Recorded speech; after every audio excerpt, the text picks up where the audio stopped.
عزیز دوستو، دنیا کے اندر کچھ چیزیں ایسی ہوتی ہیں جن کا سمجھ لینا، سیکھ لینا اور ان پر عمل کر لینا انسان کے لیے نہایت اہم اور ضروری ہوتا ہے۔ میں اور آپ جس معاشرے میں وقت گزارتے ہیں، یہاں ہمیں انتہا پسند، شدت پسند، انا پسند، خود پسند لوگ بہت زیادہ ملتے ہیں، لیکن بدقسمتی یہ ہے کہ حقیقت پسند لوگ بڑے کم ملتے ہیں۔ خوابوں کی دنیا میں زندہ رہنا، خوش فہمیوں میں جینا، اپنی صبحیں اور شامیں کچھ خاص تخمینوں کے تحت گزار کر زندگی گزار دینا، یہ حقیقت پسندی سے دور رہنے والے لوگوں کا طریقہ ہے۔ دین اسلام ہمیں حقیقت پسندی سکھاتا ہے، شعوری زندگی عطا کرتا ہے۔ آپ جو نہیں ہیں وہ بننے کی کوشش نہ کریں۔ جو چیز آپ کی نہیں ہے آپ اس کی ملکیت کا دعویٰ نہ کریں۔ جس چیز کا آپ حق نہیں رکھتے اس کے لیے آپ اپنے آپ کو کبھی بھی تیار نہ کریں۔ حقیقت پسند بننا، حقیقت پسند رہنا، حقیقت پسندی کی زندگی گزارنا، یہ کسی بھی شخص کو معاملہ فہم بھی کرتا ہے، مدبر بھی کرتا ہے اور اس کے لیے جینا آسان بھی کرتا ہے۔ میں دیکھتا ہوں بہت بڑی تعداد ہمارے معاشرے میں ان لوگوں کی ہے جنہوں نے خود سے کچھ چیزیں فرض کر لیں اور خود سے ہی کچھ چیزوں کو فرض کر کر انہوں نے اس کو حقیقت کا روپ دے کر اپنی زندگی میں طاری کر لیا ہے۔ میں نیک ہوں، اس بات کو بھی خود ہی لوگ طے کر لیتے ہیں۔ میں پڑھا لکھا، سمجھدار اور معاملہ فہم ہوں، اس کو بھی خود ہی طے کر لیتے ہیں۔ تمام لوگوں کو مجھ سے مشورہ کر کے چلنا چاہیے، یہ بھی لوگ خود ہی طے کر لیتے ہیں۔ حقیقت پسند نہیں ہوتے، اس کا نتیجہ یہ نکلتا ہے کہ تربیت رک جاتی ہے، انسان جو سیکھ رہا ہوتا ہے اس سے پیچھے ہٹ جاتا ہے۔ تو زندگی میں حقیقتوں کا سامنا کرنا سیکھیں۔ ریالٹیز کیا ہیں، حقیقتیں کیا ہیں، گراؤنڈ ریالٹی کیا، اس کو اپنے اوپر نافذ کریں۔ آپ جو ہیں وہیں تک رہیں، آپ کے پاس جو ہے اس کے مطابق اپنے پیر پھیلائیں۔ آپ کا جتنا دائرہ کار ہے آپ اس کے مطابق اپنی زندگی کے معاملات کو طے کریں۔ اس کا لازمی نتیجہ یہ نکلتا ہے کہ انسان بہت ساری آزمائشوں سے، پریشانیوں سے، بے جا خواہشات سے بچ جاتا ہے۔ حقیقتوں کا سامنا کریں۔ ہم دیہاتی لوگ ہیں، ہم دیہاتوں میں دیکھتے تھے لوگ شادی بیاہ کے موقع پر قرض اس بنیاد پر اٹھا لیتے تھے کہ مجھے اتنی سلامی بھی تو کٹھی ہو جائے گی نا، لیکن قرض تو کٹھا ہو جاتا تھا پر سلامیاں کٹھی نہیں ہوتی تھی۔ اس کا لازمی نتیجہ پریشانی، آزمائش، مطالبہ کرنے والوں کی سختی، قرض کے نیچے دبا ہوا انسان، یہ اس کا لازمی اور فوری نتیجہ نکلا کرتا تھا۔ میرے بھائی، حقیقت پسند بڑھیں۔ سب سے پہلے اور سب سے بڑی اس حقیقت کو سمجھ لیں کہ اس کائنات کا خالق اللہ تعالیٰ، یہ سب سے بڑی حقیقت ہے۔ اس حقیقت کے سائے میں جو لوگ زندگی گزارتے ہیں وہ لوگ کبھی بھی دشواریوں کا شکار نہیں ہوتے، کبھی بھی الجھاؤ کا شکار نہیں ہوتے۔ سب سے بڑی حقیقت یہ ہے کہ اللہ ہمارا رب ہے، خالق ہے، مالک ہے، رازق ہے، اور پھر سب سے بڑھ کر رحمان ہے اور رحیم ہے، پھر سب سے بڑھ کر غفار ہے اور ستار ہے۔ اس حقیقت کو سمجھ لیں۔ اللہ تعالیٰ نے قرآن مجید میں اس حقیقت کا اس طرح اظہار فرمایا، کیف تکفرون باللہ وکنتم امواتا فاحیاکم، تم کس طرح اللہ کا انکار کرتے ہو حالانکہ تم بے جان تھے، اس نے تمہیں زندگی عطا کی، کچھ نہیں تھے، تم عدم میں تھے، اس نے تمہیں وجود دیا، اور پھر ارشاد فرمایا ثم یمیتکم ثم یحییکم، پھر تمہیں مارے گا اور پھر تمہیں زندگی عطا کرے گا، ثم الیہ ترجعون، پھر تمہیں اسی کی طرف لوٹ جانا ہے۔ کبھی اس حقیقت سے کوئی شخص آنکھیں نہیں پھیر سکتا کہ یہ جو اس کا اپنا وجود ہے یہ بھی سارے کا سارا اللہ تعالیٰ کی مشیت اور اس کی رضا پر مبنی ہے۔ اس نے اپنا وجود بھی اپنی مرضی سے تشکیل نہیں دیا، قد کاٹ اپنی مرضی سے تشکیل نہیں دیا، حسن و جمال اپنی مرضی سے تشکیل نہیں دیا، تو پھر کیسی عجیب بات ہے یہ روزمرہ کے معاملات اپنی مرضی سے تشکیل دینا چاہتا ہے۔ اسے چاہیے کہ جس طرح اس کا وجود، اس کا حافظہ، اس کے چہرے کی ساخت اس کی اپنی مرضی کی نہیں، رب رسول کی مرضی کی ہے، تو پھر یہ بھی زندگی اپنی مرضی کی نہ گزارے، اس حقیقت کا قائل ہو جائے کہ جینا بھی اسی طرح ہے جو حکم اللہ تعالیٰ نے ارشاد فرمایا ہے۔ لیکن زندگی اللہ کی دی ہوئی، رزق اللہ کا دیا ہوا، سانسیں اللہ کی دی ہوئی، لوگ جینا اپنی مرضی سے چاہتے ہیں۔ یہ حقیقت پسندی سے دور بات ہے۔ جس شخص نے جو مشینری بنائی ہے آپ اسی سے پوچھیں گے اس کو کیسے چلانا ہے، آپ اسی سے دریافت کریں گے کہ کیا چیز استعمال کرنے سے صحت ٹھیک ہوگی، کیا استعمال کرنے سے خراب ہوگی، آپ اسی طبیب حکیم کے مشورے سے چلیں گے۔ ہم من چاہی زندگی چاہتے ہیں تو سب سے پہلے تو اس حقیقت کو سمجھ لیں کہ کائنات کا رب اور جب بنائی اسی نے ہے تو چلے گی بھی اسی کے حکم کے ساتھ۔ دوسری بات، پوری دنیا اس بات کو اچھی طرح تسلیم کر لے کہ اللہ کے لاڈلے اور آخری نبی جناب محمد الرسول اللہ ہیں صلی اللہ تعالی علیہ وسلم۔ اللہ تعالیٰ نے ساری رعنائیاں، ساری خوبصورتیاں، سارا وقار اور ساری عزتیں نبی پاک کی غلامی میں جمع کر دی۔ اب کوئی شخص اگر یہ چاہے گا کہ میں حضور سے ہٹ کر کہیں سے عزت اویل کر لوں، نبی پاک علیہ السلام کی پیروی سے ہٹ کر کہیں سے میں کوئی خیر کٹھی کر لوں، تو یہ حقیقت پسندی سے دوری ہے، ہو نہیں سکتا۔ وَمَن يُطِعِ اللَّهَ وَرَسُولَهُ فَقَدْ فَازَ فَوْزًا عَظِيمًا۔ کامیابی اسی شخص کو ملے گی جو اللہ اور اس کے رسول کی فرما برداری کرے گا۔ یہ کائنات کی سب سے بڑی حقیقت ہے کہ ساری کامیابیاں، سارا حسن، سارا کمال، ساری خوبصورتیاں حضور کی سنت اور شریعت سے وابستہ ہے۔ ہم جتنا مرضی نئے دور کا فیشن اوڑھ لیں، جتنا مرضی بھاگ لیں، جہاں تک ہماری رسائی ہے ہم جا لیں، لیکن حق اور سچ یہی ہے کہ قُلْ إِن كُنتُمْ تُحِبُّونَ اللَّهَ فَاتَّبِعُونِي يُحْبِبْكُمُ اللَّهُ۔ اللہ کہتے ہیں محبوب ان سے فرما دیں اگر یہ رب سے محبت کرنا چاہتے ہیں تو آپ کی غلامی کریں، اللہ انہیں اپنا محبوب بنا لے گا۔ سب سے بڑی حقیقت یہ ہے۔ دوسری بات جو بڑی سمجھنے والی ہے اور غور کرنے والی ہے، اسی سے وابستہ، کہ یہ بھی کائنات کی سب سے بڑی حقیقت ہے کہ نبی کریم اللہ کے آخری نبی ہیں۔ ما کان محمد ابا احد من رجالکم ولکن رسول اللہ وخاتم النبیین۔ محمد صلی اللہ تعالی علیہ وسلم مردوں میں سے کسی کے باپ نہیں ہیں، لیکن اللہ کے رسول ہیں اور نبیوں میں سب سے آخری ہیں۔ سورج اپنی جگہ چھوڑ سکتا ہے، چاند اپنی جگہ بدل سکتا ہے، ستارے زمین پر آ سکتے ہیں، اس زمین کا سارا نظام بدل سکتا ہے، پر رسول پاک کے بعد کوئی نبی نہیں آ سکتا۔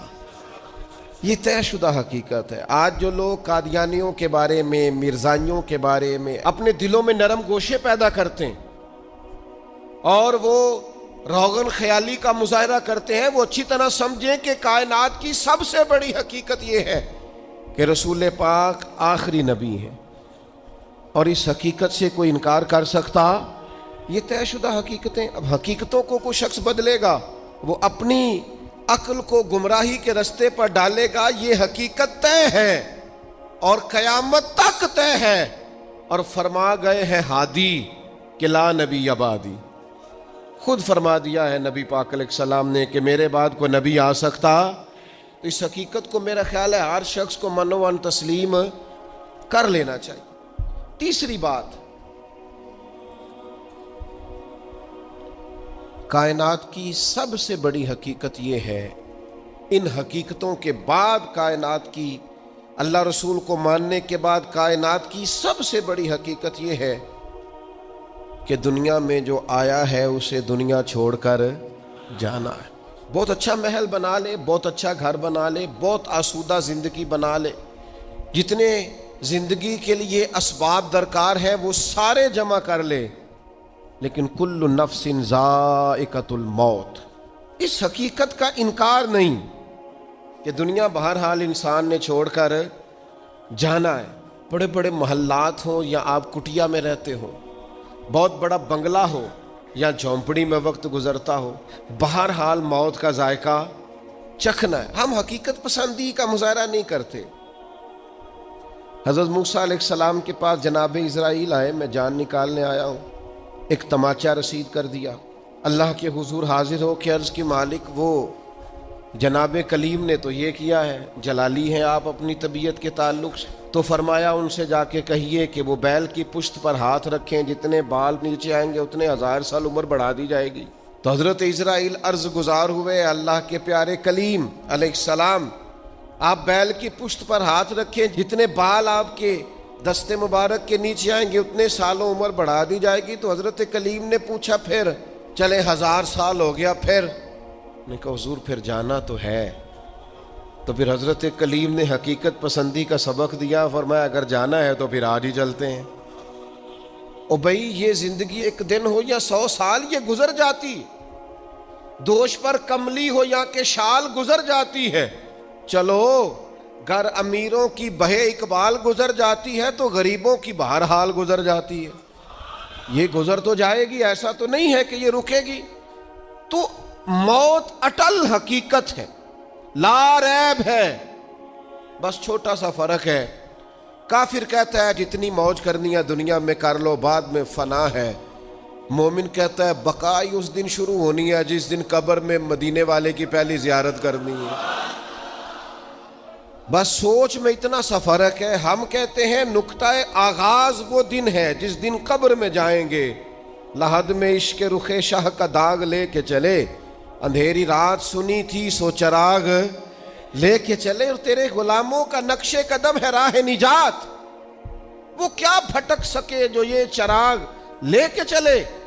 مومن اپنی زندگی کو مرتب کرتا ہے، وہ سمجھتا ہے یہاں مجھے اللہ کی رضا کے مطابق جینا ہے، اپنے مالک کریم کے حضور سجدہ ریز رہ کر، سرنگوں رہ کر وقت گزارنا، اور پھر قیامت کے دن اللہ کا فضل اور اس کا کرم مجھے نصیب ہو جائے گا۔ موت اٹل حقیقت۔ میں آپ سے عرض کروں کوئی نہیں تیاری کرتے لوگ موت کی، جتنی محنت ہے صرف جینے کے لیے، جتنی جدوجہد ہے صرف زندگی گزارنے کی، جتنا وقت ہے صرف 60-70 سال کے لیے۔ ہمارا اور صحابہ کا فرق یہ تھا کہ وہ جتنی محنت کرتے تھے وہ مرنے کے لیے کرتے تھے، ہم جو کچھ بھی کر رہے ہیں ہم جینے کے لیے کر رہے ہیں، ہمیں ہر صورت جینے کے اسباب جمع کرنے، اور ان کا خیال یہ تھا کہ اصل کامیابی آخرت کی کامیابی ہے، والآخرۃ خیر وابقیٰ، آخرت خیر والی بھی ہے، رہنے والی بھی ہے۔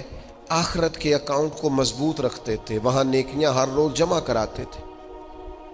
قبر کی وہ 2 فٹ کی جگہ، اس کو خوبصورت بنانے کے لیے وہ زندگی میں گناہوں سے، عیبوں سے، جرموں سے، نافرمانیوں سے بچتے تھے، ساری جدوجہد جینے کے لیے کی، اور پھر حال یہ ہوا کہ دنیا سے جاتے وقت وصیتیں شروع کر دی، پتر اتنے 1000 روپے فلان جگہ خیرات کر دینا، اتنے لاکھ فلانے کو دے دینا۔ او بھائی صاحب جتنے آپ نے زندگی میں دیے ہیں بچوں نے بھی اتنے ہی دینے ہیں، آپ فکر نہ کریں، جتنی آپ نے اپنے ابا جی کے لیے دعائیں کی ہیں اس سے تھوڑی کم ہوں گی، زیادہ نہیں ہوں گی۔ اللہ فرماتے ہیں انسان کو وہی ملتا ہے جس کے لیے وہ کوشش کرتا ہے۔ آپ نے عمر بھر دنیا داری کے لیے کوشش کی تو نتیجہ سامنے، ادھر آنکھیں بند ہوتی ہیں، ادھر بیٹے ایک دوسرے پہ کیس کرا دیتے ہیں، یہ پلاٹ تو ابا جی مجھے کہہ گئے تھے، یہاں تو کچا رکا میرے پاس بھی ہے، یہاں تو 3 آدمیوں سے پوچھ لیں وہ میرے نام تھے۔ فتنے، فسادات، لڑائیاں اور دنگے۔ خدا را اس حقیقت کو سمجھ کیوں نہیں لیتے کہ دنیا چھوڑ کے جانا، اس نظریے کو بھانپ کیوں نہیں لیتے کہ تھوڑے دنوں کے لیے آئے، یہ ذہن ہمارا بن کیوں نہیں جاتا۔ رسول کریم نے صحابی کا کندھا پکڑ کے ہلا کے کہا تھا مجھے تجھ سے بڑا پیار ہے. تو یا رسول اللہ حکم فرمایا کن فی الدنیا کانک غریب و عابر سبیل او کما قال صلی اللہ تعالی علیہ وسلم. فرمایا حقیقت پسند رہنا، دنیا میں یوں وقت گزارنا جیسے مسافر گزارتے، راہگیروں کی طرح جینا. او بھائی صبح سے شام تک کوئی تو کوشش کرو، دنیا چھوڑ کے جانی ہے، مر جانا ہے. ہم سے زیادہ بلند پایا لوگ گزرے، ہم سے پہلے جتنے تھے سارے بلند درجات کے تھے. مالی طور پر مضبوط لوگ گزرے، عقلی طور پر مضبوط لوگ گزرے، سرمایہ زیادہ تھا گزر گئے، علم زیادہ تھا گزر گئے، فہم زیادہ تھا گزر گئے، حکمت زیادہ جانتے تھے گزر گئے، دانائی زیادہ جانتے تھے گزر گئے. حضرت ابراہیم علیہ السلام کے پاس جناب اسرائیل حاضر ہوئے، عرض کی حضور چلیے اللہ کریم کی بارگاہ سے پیغام اجل لایا ہو. تو حضرت خلیل علیہ السلام عرض کرنے لگے مالک کوئی خلیل بھی اپنے خلیل کے لیے پیغام اجل بھیجتا ہے؟ تو مالک نے فرمایا کوئی خلیل بھی اپنے خلیل کی ملاقات کو ناپسند کرتا ہے؟ تو ملنے کے لیے بلایا ہے تو آئیے نا. اور اس کی مالک کو پیغام کبھی پہلے آ جاتا، تیاری کر لیتے. تو کہا ابراہیم تندرست جسم میں جس دن پہلا درد ہوا تھا تو پہلا پیغام ہی تو بھیجا تھا. سیاہ بالوں میں جس دن سفید بال چمکے تھے تو پیغام بھیجا تو تھا. جس دن سیدھی کمر درد سے تھوڑی جھکنے لگی تھی تو پیغام بھیجا تو تھا. یہ پیغام تو یکے بعد دیگرے آتے رہے. آئے پیغام آئے، کبھی دادا کی چارپائی کو کندھا دیا، کبھی دادی کی چارپائی کو کندھا دیا، کبھی رشتہ داروں کے جنازے پڑے، کبھی ماں باپ کے جنازوں کو کندھے دیے. وقت تو سارے دیکھے، لیکن کیا خیال تھا صرف انہوں نے دنیا چھوڑنی تھی. ہمارا یہاں پکا ارادہ ہے، بہانے بازی کرتے ہیں ہم لوگ. میں بچوں کے لیے کر رہا ہوں، جن بچوں کے والدین ان کی پیدائش سے پہلے دنیا سے چلے جاتے ہیں وہ بچے پلا نہیں کرتے، ان کے یہاں رزق نہیں آیا کرتا. آپ جائز ناجائز اکٹھا کر رہے ہیں بچوں کے لیے، جھوٹ بول رہے ہیں آپ. خدا را اس حقیقت کو سمجھنا، ایسے ہی حقیقت پسندی سے دور نہ ہو جانا. موت ہر وقت تلاش کرتی ہے، ڈھونڈ لیتی ہے، ایک ساتھ آگے نہ ایک ساتھ پیچھے. پھر جانا ہے اور بہرحال جانا ہے. بھول جاتے ہیں لوگ، نئی دوستیاں بنا لیتے ہیں لوگ، نئے تعلقات بنا لیتے ہیں لوگ. آہستہ آہستہ ہمارے بعد لوگ دوسروں کو قبول کرنا شروع کر لیتے ہیں. وہ میں قبرستان جایا کرتا تھا تو پہلے قبروں کے پیچھے زیادہ تر یہی لکھا ہوتا تھا آخری آرام گاہ. کچھ عرصہ پہلے چند سال ہوئے میں قبرستان گیا تو ایک قبر کے کتبے کی بیک سائڈ پہ لکھا تھا میں بہت اہم تھا، یہ میرا وہم تھا. وہم تھا میرا کہ میں بڑا اہم ہوں، ایسا کچھ بھی نہیں تھا. کس نے کہا ہے میں اہم تھا؟ کوئی بھی نہیں، سارے کام چل رہے ہیں، کچھ بھی ایسا نہیں ہوا. بھائی اس حقیقت کو سمجھو، جانا ہے اور بہرحال جانا ہے، اور دنیا کو بہرحال چھوڑنا. حقیقت پسند بنے. اور یہ جو سہارے ہم نے لیے ہوئے ہیں جان بوجھ کر جھوٹ کے اور ڈانگ ٹپاؤ پالیسی کے، دیکھی جائے گی بس ٹھیک ہو جانا ہے بس تھوڑا ہی، اس سے باہر آ جائے. اب کتنی کو دیر، کتنا کو بچپنا، کتنا کو لڑک پن، کتنے کو شغل، کتنا کو تصویروں کی دنیا کی زندگی، کتنا کو خواب. میں ایک دوست شکوہ کرنے لگے، کہنے لگے تھوڑا سا الجھ گیا تھا، امید تھی مجھے ڈھیر سارے دوست آ جائیں گے اور میری اس پریشانی میں میرے ساتھ کھڑے ہو جائیں گے اور میں نکل جاؤں گا اس پریشانی سے. تو میں نے کہا یہ تو خوابوں کی زندگی ہے. جتنے لوگوں کے ساتھ آپ زندگی میں کھڑے ہوئے اتنوں نے آپ کے ساتھ کھڑے ہونا تھا. آپ خود اندازہ کر لیں. ہمیں بہت ساری چیزیں یاد آتی ہیں جب ہمیں کوئی کام بتاتا ہے تو سیم صورتحال دنیا کی ہے. ہم حقیقت پسند نہیں، کہانیوں کی دنیا میں زندہ ہیں. رنگوں کی دنیا میں زندہ ہیں، تصویروں کی دنیا میں زندہ ہیں، لائکس اور کومنٹس کی دنیا میں زندہ ہیں، سٹیٹس کی دنیا میں زندہ ہیں۔ حقیقت کچھ اور ہے، افسانہ کچھ اور ہے، خواب کچھ اور ہے، دن کا اجالا کچھ اور ہے۔ میرے بھائی، سفر گھر بیٹھ کے میپ پر ماپنا اور ہے، اور سواری پر بیٹھ کر وہ منزلیں طے کرنا کچھ اور ہے۔ یاد رکھنا، گھر بیٹھ کر یہ کہنا کہ میں آیا، یہ اور ہے، اور جب پاؤں میں آبلے پڑ جائیں، چھالے پڑ جائیں، اور جب ذہن چکرانے لگے اور گاڑیوں میں بیٹھتے نظریں گھومنے لگیں، تو اس وقت منزلوں کا تعین کرنا یہ کچھ اور ہے۔ جسے زندگی ہو پیاری وہ یہیں سے لوٹ جائے۔ اپنی زندگی میں حقیقت پسند بنے، کبھی بھی آنکھیں بند۔ میں کبھی کبھی تڑپ جاتا ہوں، کچھ لوگ بڑے ہی حقیقت پسند تھے، بڑے۔ حضرت عمر رضی اللہ تعالیٰ عنہ بڑے حقیقت پسند تھے، کبھی کسی خواب کا سہارا نہیں، کچھ نہیں۔ کسی نے بڑی تعریف کی حضرت عمر کی، کہا کیا بات، اور وقت شہادت کی۔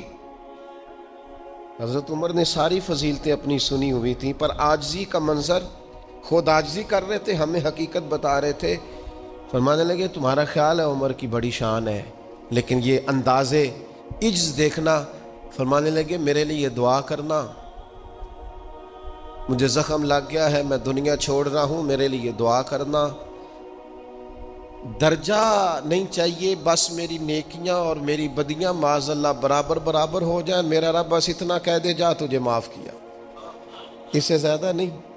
یہاں تو جس نے 15 دن نفل پڑھ لیے ہیں اور 10 عمرے کر لی ہیں، اس کے پاس بھی چٹ ہے جیب میں جنت جانے کی۔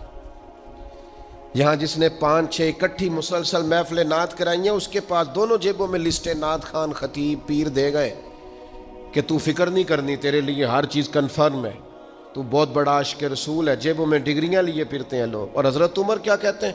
دعا کرنا برابر برابر ہو جائے، برابر۔ امام جعفر صادق رضی اللہ تعالیٰ عنہ، میرا وجدان ہے، میں سادہ آدمی ہوں، دعوے سے بچتا ہوں، لیکن ایک فقیرانہ سا دعویٰ کرتا ہوں، امام جعفر صادق کا خالی نام لینے سے فیض نصیب ہوتا ہے۔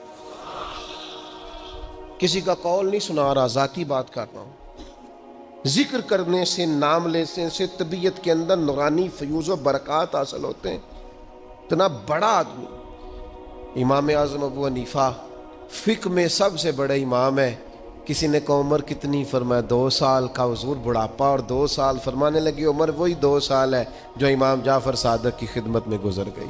اتنے بڑے آدمی سیدنا امام جعفر صادق حقیقت پسند بڑے تھے۔ حضرت داؤد تائی ان کے شاگرد ہیں، مرید ہیں، خلیفہ ہیں۔ ایک دن کہنے لگے ادھر آ داؤد، حضور حکم ہو۔ فرمایا میری آخرت کے لیے دعا کرنا، صرف تعلیم کے لیے، تربیت کے لیے، امت کو پیغام دینے، میری آخرت کے لیے دعا کرنا۔ تو حضرت داؤد تائی رو پڑے، عرض کی حضور آپ حضور علیہ السلام کے نواسے، خاندان رسول ہیں، میں آپ کے لیے دعا کروں؟ تو فرمانے لگے یہی تو دعا کرانی ہے کہ کہیں قیامت میں نانا کے حضور مجھے شرمندگی نہ اٹھانی پڑے۔ دعا کرنا میں کامیاب رہوں۔ میں ڈھیر سارے ایسے سادات کو جانتا ہوں جنہوں نے زندگی بھر کسی کو بتایا نہیں میں سید ہوں۔ وہ کہتے تھے یار ذرا وہ سٹیٹس بن جائے، معیار بن جائے کردار و عمل کا، علم و فضل کا، پھر کریں گے اظہار۔ عاجزی میں رہے عمر بھر، خدا را حقیقت پسند بنے، ریالٹیز کو سمجھیں، جو اصل ہے اس پر آپ قائل ہوں، جو اصل نہیں اس پر آپ کبھی بھی ایک اور حقیقت بھی اچھی طرح سمجھ لیں۔ یہ ڈھیر سارے لوگ جو رکے دیتے ہیں، پیغام دیتے ہیں اور مجھ سے محبت کی وجہ سے بار بار دعا کا کہتے ہیں، انہیں ایک حقیقت سے پردہ اٹھا کے بتانے لگا ہوں۔ یہ کائنات کی بہت بڑی حقیقت ہے کہ جس کو مشکل آئی ہے نا، اس کے لیے اللہ آسانی بھی فرمائے۔ بہت بڑی حقیقت ہے۔ کیوں کہ قرآن مجید نے کہا فَإِنَّ مَعَ الْعُسْرِ يُسْرًا، ان مع العسر یسرا، فرمایا بے شک مشکل کے ساتھ آسانی ہے، بے شک مشکل کے ساتھ آسانی. یہ حقیقت ہے قرآن کی بتائی ہوئی. اس لیے جہاں جہاں بھی مشکلات ہیں وہ سمجھ لیں کہ بڑی جلدی یہ مشکلات دروازہ بنے گی، اور جیسے ہی دروازہ کھلے گا سامنے آسانیاں نظر آئیں گی. حضور غوث اعظم رضی اللہ تعالیٰ عنہ، شیخ عبد القادر الجیلانی رضی اللہ تعالیٰ عنہ فرماتے مجھ پر سخت مشکلات آئیں، یہاں تک کہ بھوک کی وجہ سے، شدت بھوک کی وجہ سے میں زمین پر لیٹ گیا، اور ذرا میں پریشان ہونے لگا تھا کہ خود بخود میری زبان پر یہ آیتیں جاری ہو گئیں، فَإِنَّ مَعَ الْعُسْرِ يُسْرًا، إِنَّ مَعَ الْعُسْرِ يُسْرًا. فرمایا میں آیتیں پڑھ رہا تھا، اٹھ کے بیٹھا، چلنے لگا، کام میں لگ گیا، چند ہی دنوں میں اللہ نے ساری مشکلات کو آسان فرما دیا. یہ حقیقت ہے، اس حقیقت کو کبھی جھٹلانا. اس لیے یہ جو لوگ اکثر کہتے ہیں نا کہ جناب اسلام پر بڑی مشکلات ہیں اور حالات بڑے سخت ہیں، اور فلانا کیا کر رہا ہے اور فلانا کیا کر رہا ہے، تو میں کہا کرتا ہوں یہ جتنا زیادہ گمہ ہوتا ہے نا طوفان اتنا تیز آیا کرتا ہے. گھٹن جتنی زیادہ ہو ہوا پھر اتنی. مسلمانوں نہ گھبراؤ، خدا کی شان باقی ہے، ابھی اسلام زندہ ہے، ابھی قرآن باقی ہے. یہ کافر کیا سمجھتے ہیں جو ہم سے روز الجھتے ہیں؟ ابھی تو کربلا کا آخری میدان باقی ہے.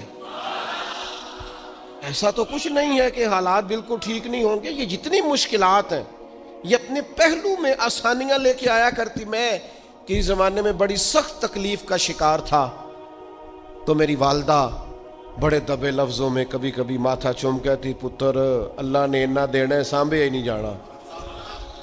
تو وہ چلے سادے لوگوں کا جملہ ہے، اور اس جملے کے اندر ابھی بھی اتنے معاملات ہیں یہ کنٹرول کے، انتظامات کے، میں واقعی نہیں سنبھال سکتا. وہ کئی سارے لوگ ملیں تو تب سنبھالے جاتے ہیں. بھائی ہر مشکل اپنے دامن میں آسانی رکھتی ہے. ڈسٹرب نہ ہو، مینٹلی طور پر پریشان نہ ہو. جیسے ہی مشکل آئے قرآن کا یہ فیصلہ ہے